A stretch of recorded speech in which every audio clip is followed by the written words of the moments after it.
वज़न 100 किलो से ऊपर हो तो बंद गोभी के फूल का रस पियो, वज़न 7 दिन में 60 किलो तक आ जाएगा। गुर्दे के अंदर पथरी आ जाए तो सिर्फ 3 चीज़ें खाओ, लीमू का रस, जैतून का तेल और अब अजवाइन इस्तेमाल करें। सर्द में शदीद दर्द उठे तो फौरन थोड़ा सा सफ़ेद ज़ीरा में डालो, फौरन दर्द ख़त्म हो जाएगा।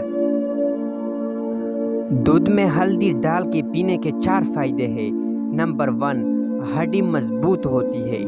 नंबर 2, दर्द को बर्दाश्त करने की ताकत आती है।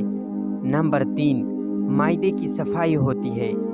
नंबर 4, ज़हनी सलाहियत बढ़ती है।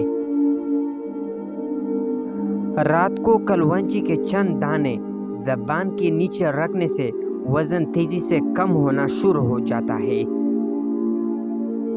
खाली पेट खसखस और काले तिल इस्तेमाल करने से 20 दिन में इंसान का आधा वज़न कम हो जाता है। इसी तरह मज़ीद मालूमाती और मोटिवेशनल वीडियो के लिए मेरा पेज फॉलो करें और यूट्यूब चैनल सब्सक्राइब करें। शुक्रिया।